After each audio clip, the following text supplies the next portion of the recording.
Ito naman galing kay Atty. Trixie Angeles. I respectfully decline this invitation as I question the legality of the inquiry as well as the proposed legislation for being violative of the constitutional guarantee of free speech. Is she a lawyer? Is she a lawyer?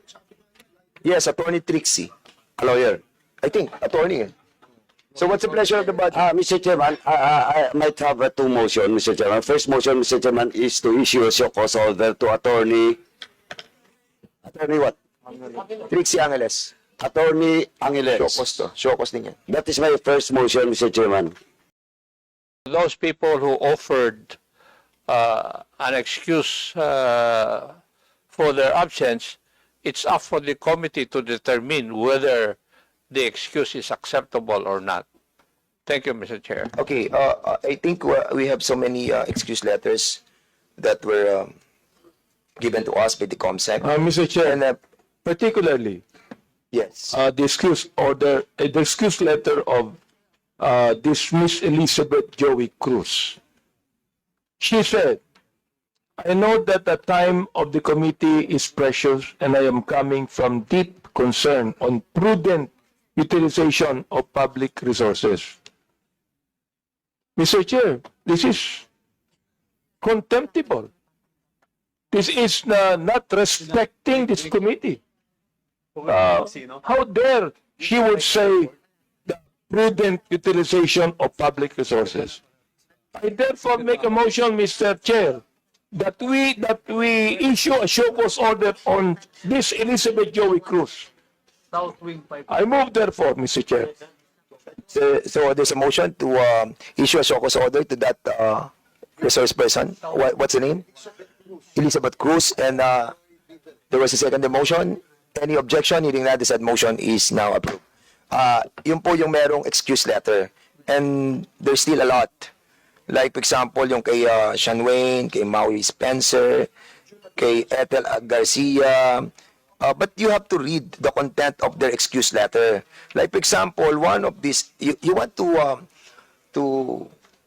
move on this, or you want to discuss this on a later part of the discussion?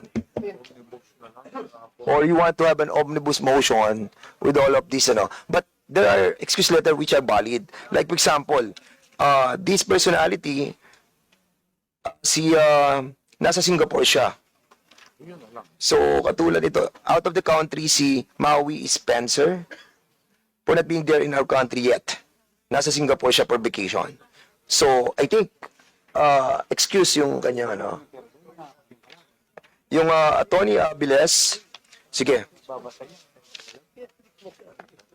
After having discussion with my lawyer, isa-isa na natin to kung gusto nyo. Okay, after having discussion with my lawyers, I regret to inform you that I won't be attending the hearing today because the objective of the hearing is an attempt to curtail the people's right to expression. So, kay June Abines. With that excuse letter, Mr. Chairman, I found it not valid and I move to issue a show cause order for that June Abinas, Mr. Okay, there's a Chairman. motion to issue a show cause order to this resource person. Any second motion? Second. There's a second motion. Any objection? Hearing none, the said motion is now approved.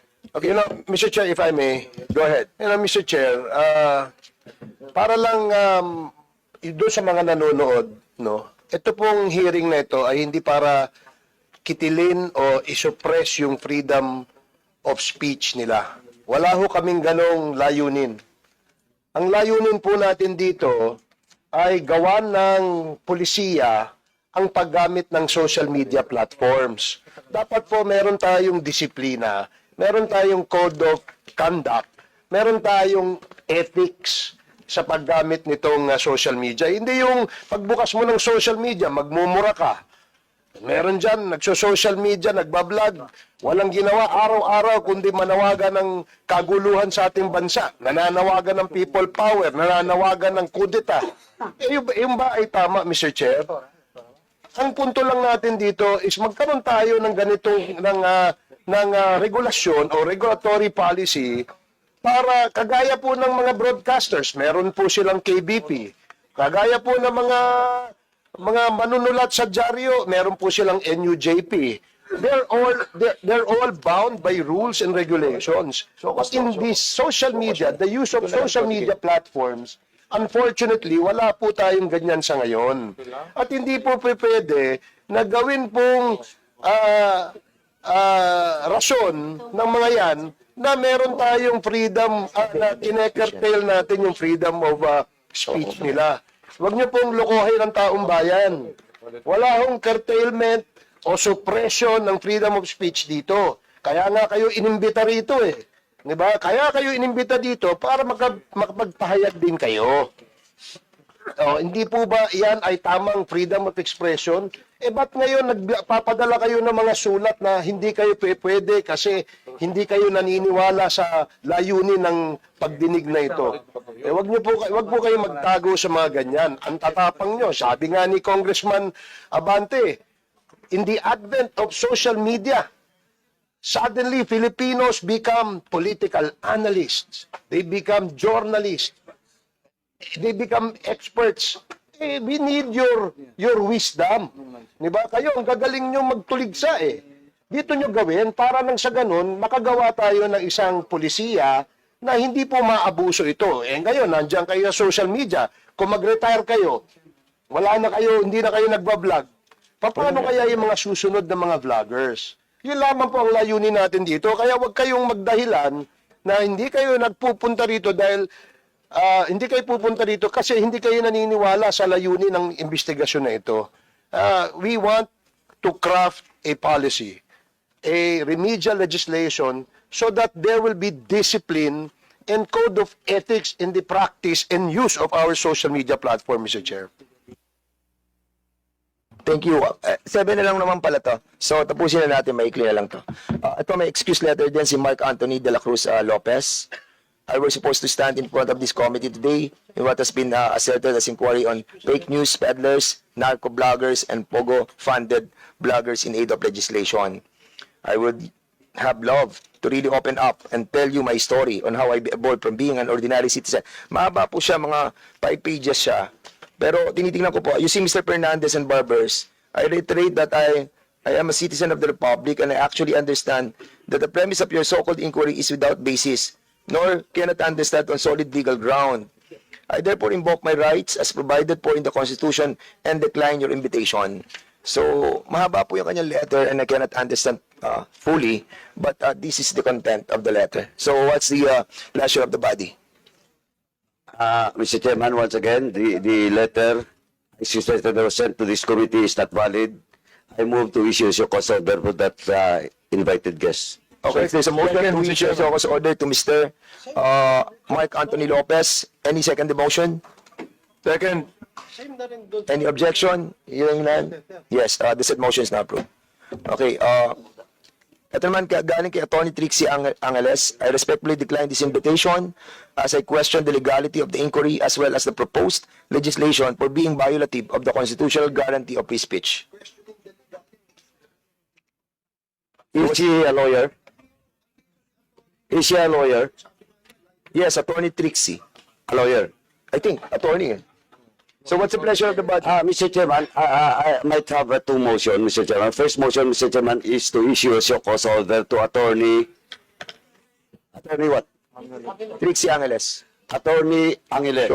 Shokos din yan. That is my first motion, Mr. Chairman. Okay, about the... Second the motion. Duly seconded. Any objection? Hearing none, the said motion is now approved. My second motion, Mr. Chairman, is for the legal department of this House to study if ever there is a violation because he is an officer of the court. And he should respect the constitutional duty of Congress.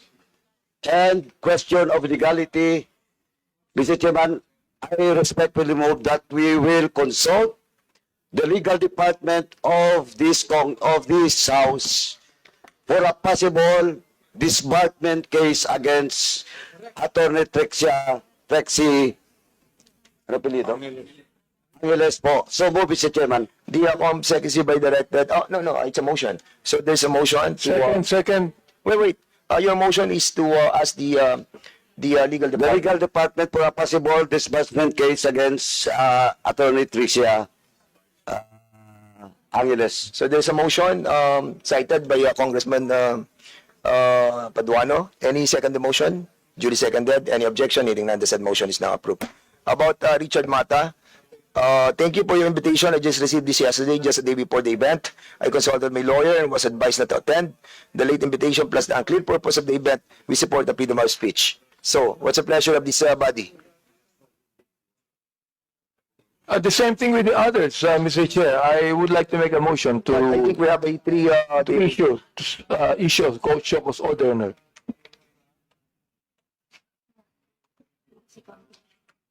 There's a motion. Any second the motion?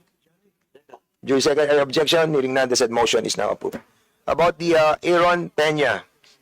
While I initially wanted to accept, I would like to respectfully decline your invitation to share my knowledge on matters that were raised by Representative Ace Barbers in his privileged speeches. Last year, after a series of consultation with my lawyers, I would like to categorically state that I'm neither paid by POGO operators nor drug lords, and so my knowledge is not used for the goal of the joint committee. Same thing. Motion. Mr. Chairman, I move to issue a show cause order for... There's a motion to issue a show cause order to this person. Any second the motion? Second the motion.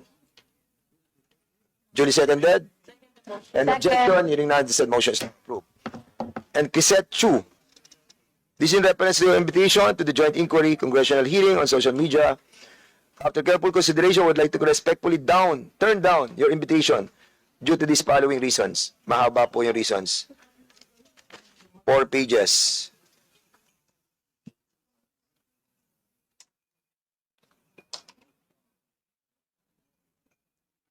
And sa nababasa ko ba, ang tema niya ay justification of the laws protecting the rights.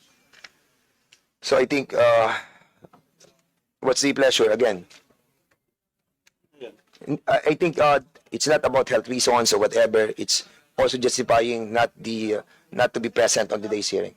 Once again, Mr. Chairman, I move to issue a show cause order There's for a the motion mentioned to invited issue guests. show cause order to Ms. Chrisette Chu, and this was duly seconded. Hearing no objection, the said motion is now approved. About the Sean Wayne, it's a long excuse as well. No health issues and not out of the country. So I think same. No, it's not out of the country. So, nag-decline lang siya. And this goes also to Miss Ethel Garcia, para yun na po yung lahat natin. So, dalawa po sila. Same naman ang reason almost. Mr. Chairman, I move that we issue a show cause order for both the invitees that was mentioned by the chairman. So There's moved, a Mr. Chairman. motion to issue show cause order to Miss Ethel Garcia and Sean Wayne. Duly seconded. Any objection? Hearing none, the said motion is now approved. So now we will be Mr. Chairman, just one last admin. 11:30 na. Go ahead. Mr. Chairman, the committee has received a letter coming from the Philippine Entertainment Portal, and they're requesting for the presence to be invited in the next hearing, Mr. Chairman, so that they can also give some inputs with regards to the House resolution that we're tackling in today's hearing, Mr. Chairman. So move, Mr. Okay, Chairman. so we will be inviting them over as well. There's a motion, duly seconded by Congressman Luiso. Any objection? The said motion, on the said motion, hearing no objection, the said motion is now approved. Okay, punta na po tayo sa flow ng presentation natin. Kanina, sinabi po natin yung academe po mauna. We will be recognizing